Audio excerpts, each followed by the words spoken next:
Welcome to another episode of Beyond Boundaries, a talk show where we bring you insightful and inspiring stories of leaders who are changing the landscape of education in India.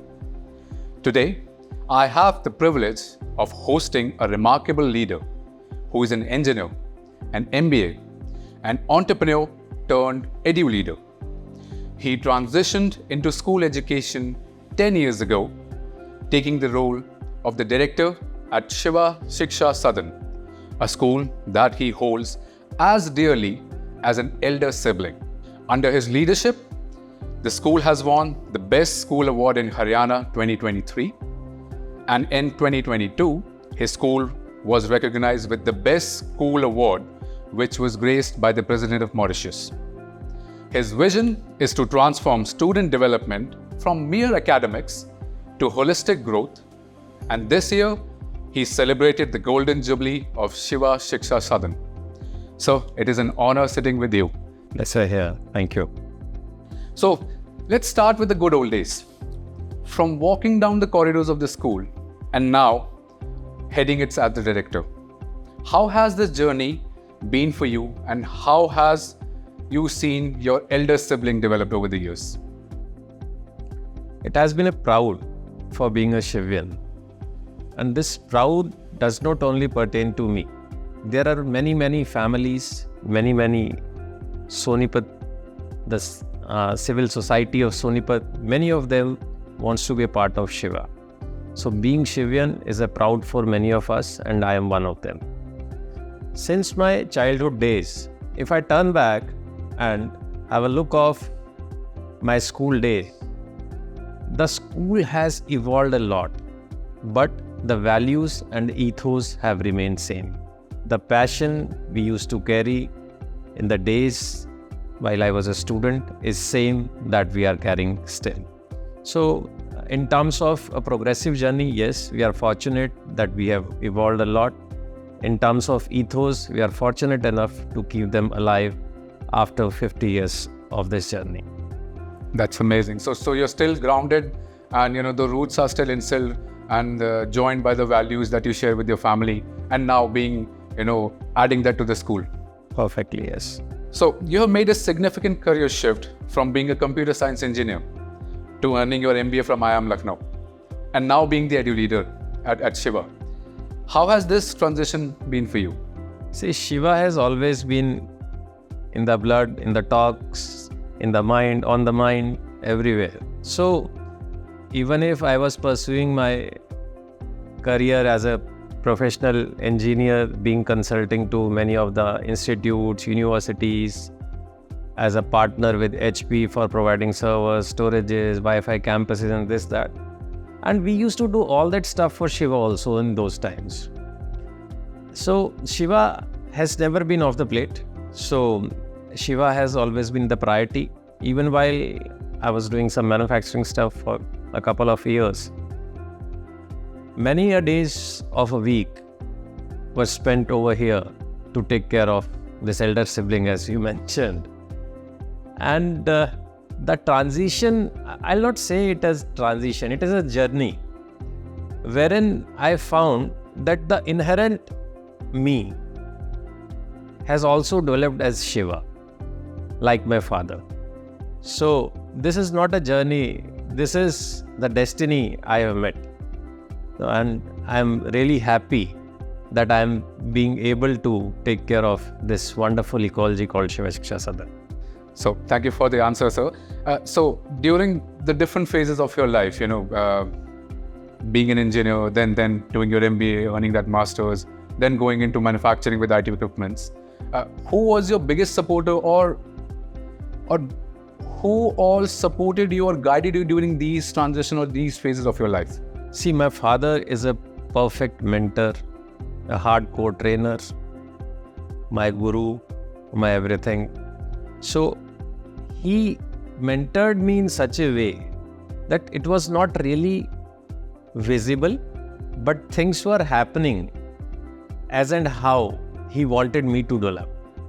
So the journey I have undertaken after my studies have really been remarkable under his guidance. and he has been thoroughly supportive. The family has wonderfully given a pleasant yes to every initiative I have taken in my life.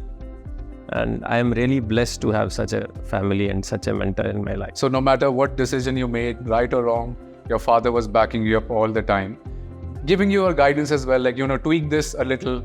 It's not always about like being right, but choosing what is right for you. See, ours is a relationship of perfect Indian father-son duo.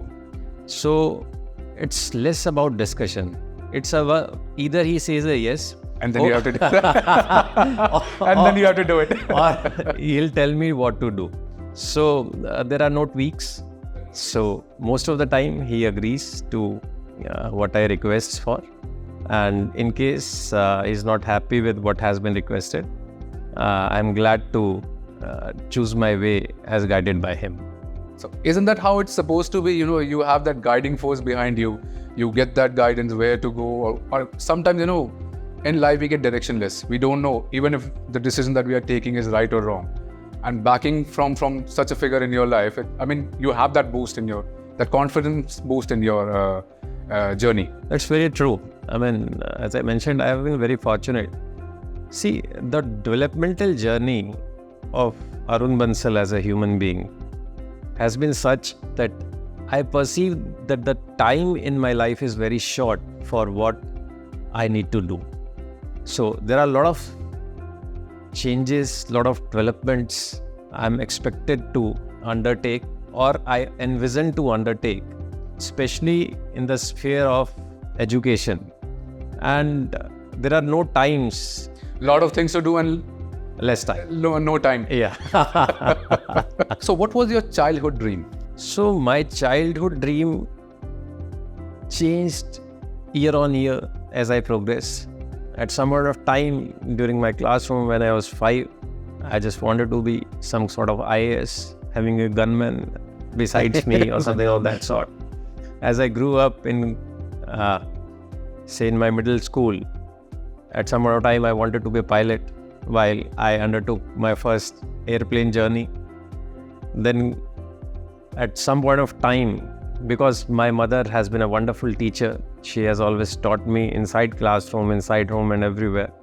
So at some point of time, and while everything at home has been so much, teachery, so I wanted to be a teacher at one point of time.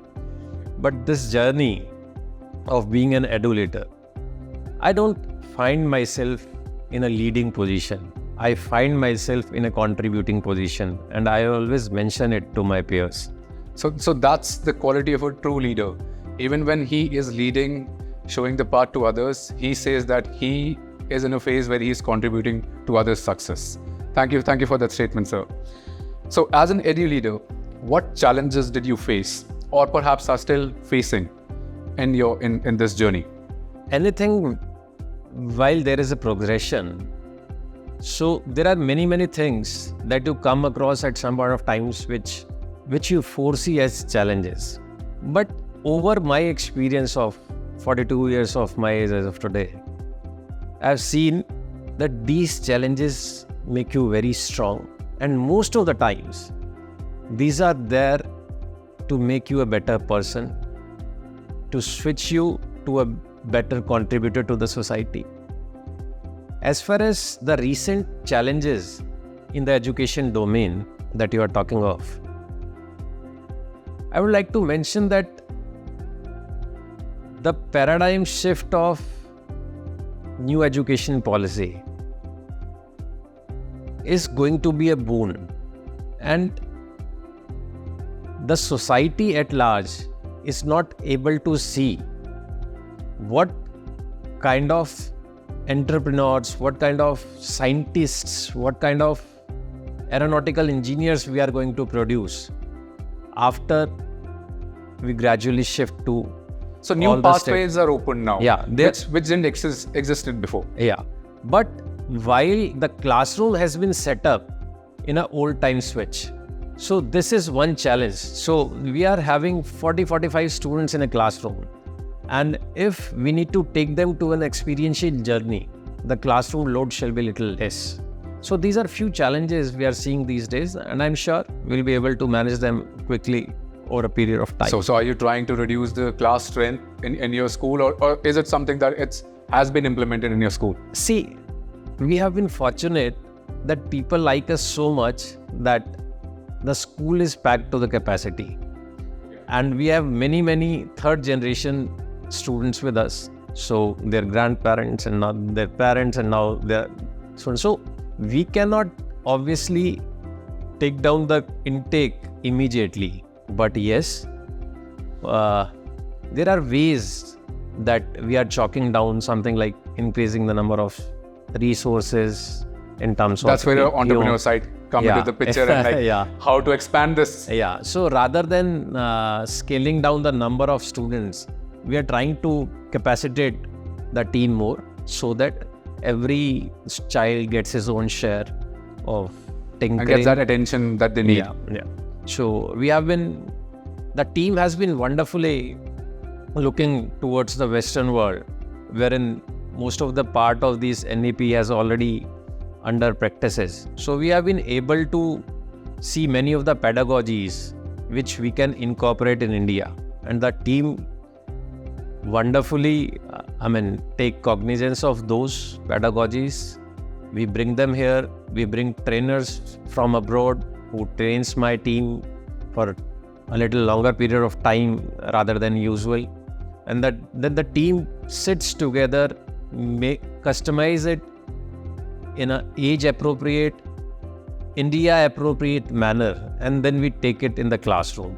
So this is how we have been working towards. So not only giving your students this awareness about the world, but about our heritage, about our culture, about the values of India. That's true. So we know that you have deep passion for technology. So how does this passion influence your daily decision making as a director? See, technology is something which you need to adopt. There is nothing like a yes or no. The technology is already in our lives.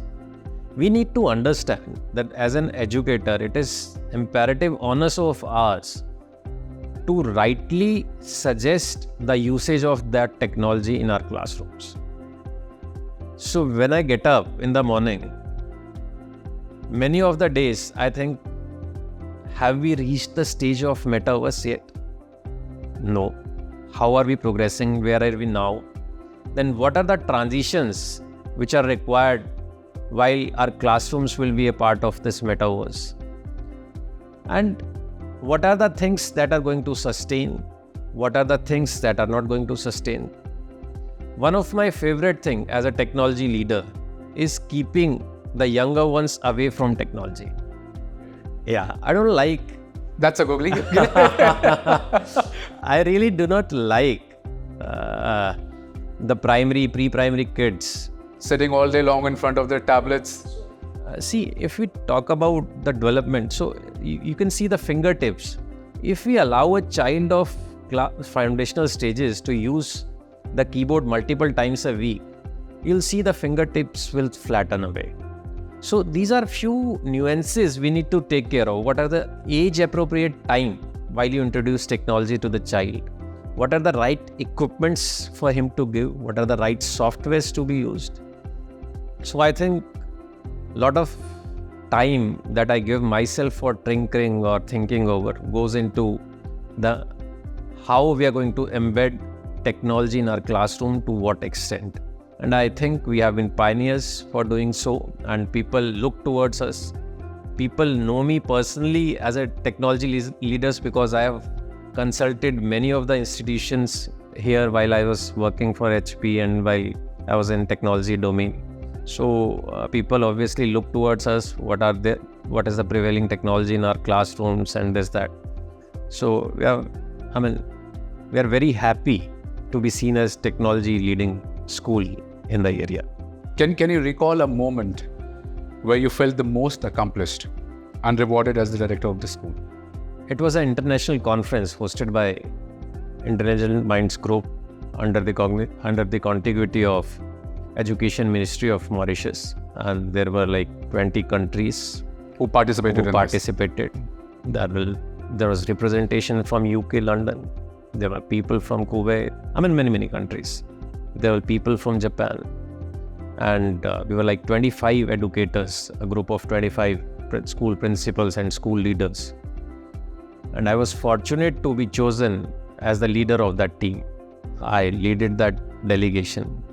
And the ideas we represented to the world.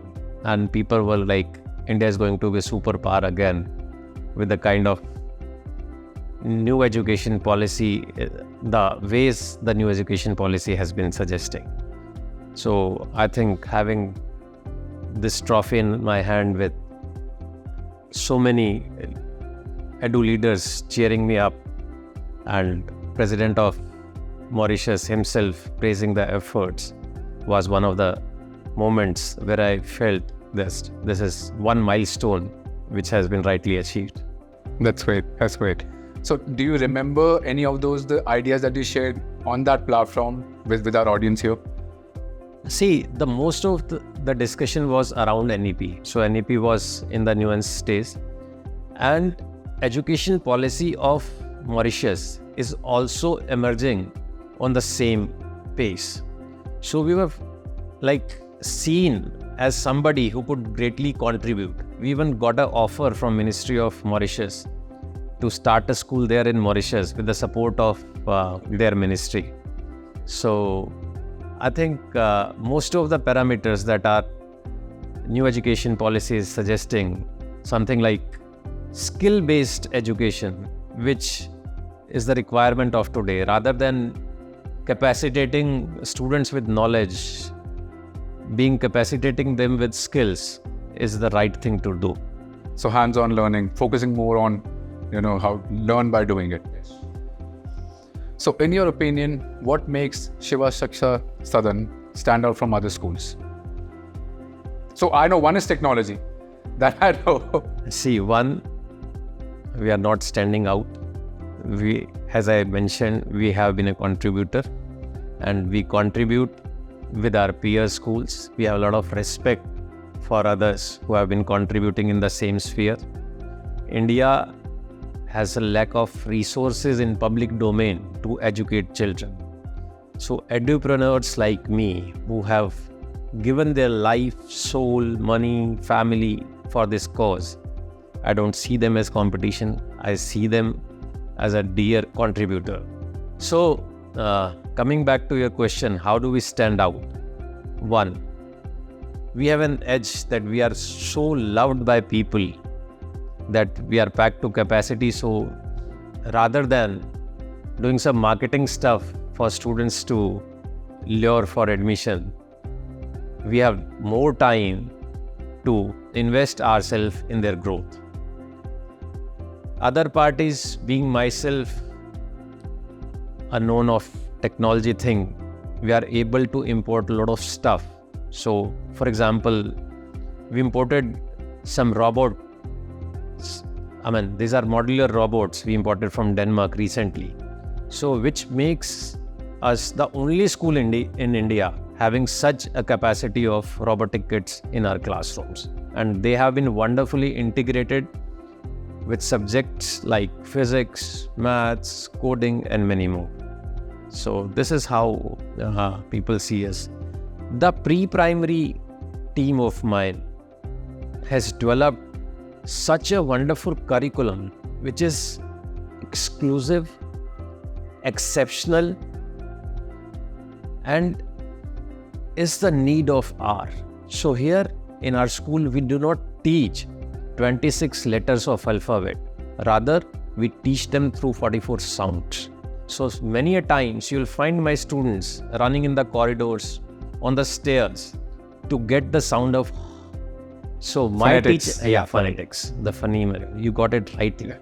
So 44 phonemes, we give it to the 44 sounds, we give it to them.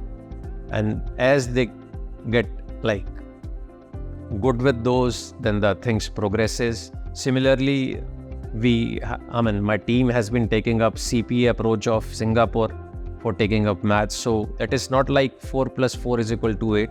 So many a times in my classrooms, 4 plus 4 is equal to 6 plus 2. Then sometimes it is 4 into 2. Then sometimes it is 2 raised to the power 3. and many more. So this is how the team has been wonderfully and exceptionally doing things, which is giving others also an edge to see us follow. And we help as many of those reach out to us to learn those skills and those pedagogies. And what would be one key learning that your teachers follow at your school that you have passed on? I have passed on is not the right statement, but I'll give you the first statement, what is the right thing. So my father, as the senior leader of this institute, he always says, whenever we need to make a decision, you just think if this is right for you, if this is right for your child. For example, if we are hiring a teacher, so we just think one day this teacher is going to be in a classroom where my child is studying. So do I need to think twice to send him in my classroom? If no, then he's the right fit. If yes, then I need to look forward. Then kaizening them so that they are abreast with latest technologies, latest pedagogies and everything. Similarly, if you think of giving them a hygienic water, so that day I'm carrying a water bottle from school, so it means the water of school is not good for others to drink. So we just think if it is good for me, then it is good for others. So my team also carries the same passion. So if whatever they are teaching, if that is enough for their own child, from a teacher to be taught, then they are at their best. So, with these little thoughts, we go inside the classrooms and we have been contributing very well. So in a nutshell, putting yourself in their shoes and then understanding the outlook. Correctly mentioned. So what is your vision for your school for the next 5 years? 5 years is a short time you're asking me for. So I would have been more happy if you would have... 50 year kar lete. See, as I mentioned in my previous answer also, I think in coming 5 years, we'll be moving towards metaverse. So we'll be having different sections of kinesthetic learners. We'll be having different sections of oratory learners. And the AI would be in place wherein teachers would be making worksheets of level 3 of Loom taxonomy for one classroom and level 5 of Loom taxonomy for other set of students. So these are few things we have in mind. So it means we are working towards the personalization of an educational journey for every child. So in coming 5 years, we'll be having a lot of data, a lot of analysis being done by that data, how and on what concepts students dip, where do they face difficulties, what are the areas they do well. So I think integration of more and more technology inside the classroom is one thing that is going to happen. And with that technology, we are going to take better decisions for our students in their classrooms. So for integrating the technology into your curriculum, do you prefer certain publication or certain books that you know that have inbuilt this digital learning into their regular textbooks? See, publishers have been great help, obviously. I really do not appreciate the idea of government to only go in for NCERT books. NCERT is doing wonderfully well, but other private publishers have been contributing this space in an amazing manner. Coming back to your question, we do not get everything served on a plate from those publishers. So the publishers make a book keeping a vision for whole of the India, the 36,000 schools. And for me, I have a different purpose, different set of socio-economic background, different set of financial capability. So I need to customize them in a manner which is best suited for my child. So we obviously take help from we do not beat around the bush, we do not reinvent the wheel. We take cognizance of whatever has been done and then take that forward in a manner my teachers take that to the classroom in the best possible way, which is good for a Shiva. Can you share an example of a new program or initiative you successfully implemented at your school? Not very new, but as new as being held one of the episode held yesterday also. So Train the Trainers is one of the core program that we run, and it is very close to my heart. See, the pedagogy is evolving like anything. The society is evolving at a very great speed. The things are changing. Education domain has actually seen a massive progress in past few years. The teachers are there in the classroom and they have less of time to go beyond those classrooms on a daily basis and find new things. So it becomes on us as a school leader to bring those stuff in a time limited manner to them and get it served here. So Train of the Trainers is one of the programs that we are successfully implementing, and while a teacher becomes skillful on something, I think it reaches few hundred students, maybe sometimes thousands of them. So this is the right thing to do, and we are very happy to do that. Is the Train the Trainer program or a workshop or initiative, is it like a regular activity? Do it every week or bi-monthly or quarterly? See, we do it at least 10 times a year.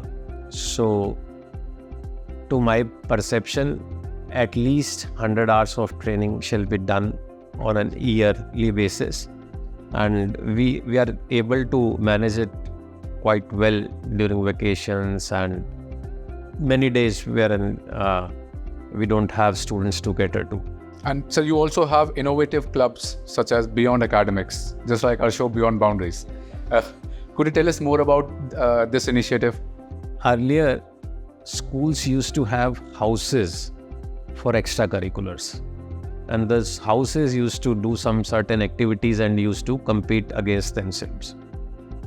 Now, as the society is evolving, there are many fields that are opening up.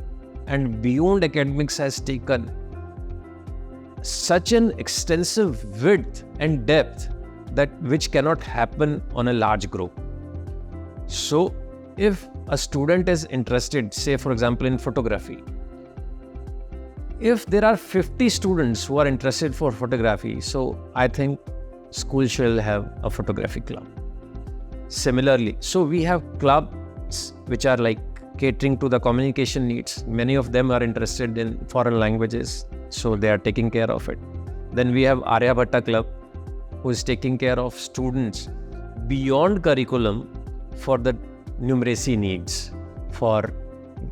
Some of them are doing some wonderful research. So one of the Shivan got an award at University of Oxford in John Locke essay competition, so which is like very prestigious. And so students from all over the world, they give their entries towards that competition. It is very prestigious, and one of our students went there to receive that award 2 years back. So these are the stuffs these clubs are. We have a volunteering club wherein our teachers mentor the students to take care of the underprivileged kids. So you'll find some of the Shivans going and taking workshops on menstrual hygiene in some of the areas where women are still to know of their rights and privileges.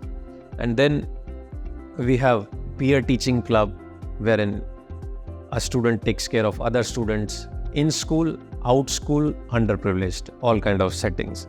So these clubs have been remarkably doing very well. We have Wings of Fire, there are scientists, budding scientists. Yeah. So they are in their labs doing some kind of experiments, this, that. We have Techno Club, which help teachers to know which part of what curriculum could be integrated with what robotic kit, what coding could be written for easing out a particular subject. So clubs is one thing which is very close to my heart, and students are really doing fantabulous works in those clubs. And in terms of assessments, because till now we've been talking about education policy, classroom, technology, students, teachers, but everything has to be evaluated in order to, innovate, or even if we are trying to break through, right? So what do you see assessments as a roadblock or as a mere opportunity to, improvise an existing process or any policy to make it more efficient? We are overweighing assessments.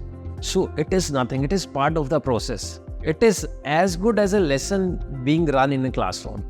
So assessment, because many of the opportunities are gathered for students on basis of those assessments. That is why they are being seen as either challenges or opportunities. So to my purview, assessment is very simple thing, especially for a teacher to understand if the lesson has gone to the roots or not. To my perception, it is less for a student. It is more for a teacher. So, but assessment has a very important role, but it shall be rightly done. As I said, that no assessment sheet commonly available for every child shall serve the purpose. We shall have separate set of students, but the education system of India is still evolving, and we have seen uniform assessment being taking place. That is also required for filter out things. See, India has lack of resources, and those resources have been lacked over years. For example, competitive examinations. So people call them the entrance examinations. I call them the elimination examinations. Because less of them are going in and more of them are being eliminated. So is this an elimination or an entrance? So assessment will improvise soon with this influx of the ideas from NEP, but still the universities and school department on behalf of Government of India is still need to, they still need to come to a truce where to join hands and make it common so that it becomes, because now students are like, they prepare differently for CBSE and they prepare differently for JEE or NEET or any other ND or anything. So by the time we are able to make it common, I think we are on the winning side. Rather, to my perception, there shall be separate kind of evaluation for students who are interested towards ND, who are interested towards medical, who are interested towards engineering, and that shall also evaluate their learning at school level. So rather than getting into that stage later on in their lives to decide, okay, defense is a different line of study, and medical is different. It should be integrated beforehand, somewhere around 8th standard or 9th standard. So I in a school you can give multiple of them, no? So you get to know which interests you more, which does not interest. So rather than at a stage wherein you need to decide your career on that basis, you have a lot of time, many years to have taste of every field and then choose accordingly. What is your passion exactly about? Otherwise, down the line, after 12th, students are kind of figuring out what do we have to do in life. So when we talk about assessments, what do you feel, or in your perception, what is the value of co-curricular activities such as Olympiad examinations? In a student life, that's a separate part, and for school. Olympiads are very good contributor. See, I perceive everything as contributing because we are taking up a common cause. The cause is the progressive journey of a child in terms of knowledge. So somebody who is interested beyond curriculum in maths, as a school leader, I have less of the resources to evaluate, less of the resources to do the needful. Olympiad comes in picture. So somebody who has taken up maths on a more challenging level, on a basis which is beyond the regular curriculum, therein they can show up their capability. So this is how I perceive. It is something which I also look forward from our clubs.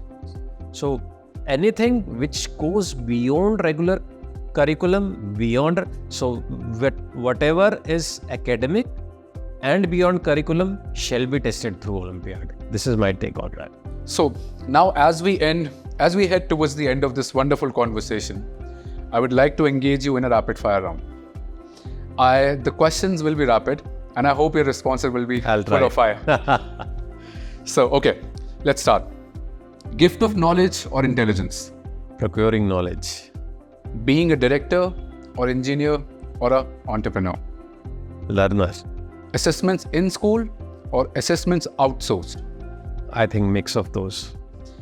Your thoughts on publication houses in India? They are doing wonderfully well. They have been a great contributor. I think Government of India shall support their initiative and they shall perform better with the support of government. So this would be a piece of advice. I'll say a word and then advice for them. So a piece of advice for policymakers. Involve edu leaders. You always involve principals. You don't involve the chairmen or the directors. So you miss one of the perspective. Parents. Parents are lifeline. So they need to understand that teachers are contributing to the efforts that they need to make. So they are replacing the effort of a parent. As a parent, it is my duty to educate my child. A teacher is helping me in that duty. So shared responsibility. Share the responsibility. So have a lot of respect for teachers. Most of them have. Many of them become fussy. They shall not. And piece of advice for teachers. Teachers, think you are teaching your own child. Give the best. The same child is going to be a doctor while you will be ill. The same child is going to be the pilot on the airplane you are going to sit. The same child is going to be the policymaker, the PM of this country, who is going to decide future for you and your kids. So I think give your best shot. And finally, a piece of advice for our audience. Thank you very much for bearing me. No, sir, this has been a wonderful conversation. With that, we come to the end of our show. Thank you so much, sir, for your time, for sharing your invaluable experience with us. I genuinely enjoyed this conversation. Thank you. It has been a privilege. A special thanks to our audience for staying with us till the very end. We'll continue to bring such stories with you. In the meantime, don't forget to subscribe, like, and share. Thank you.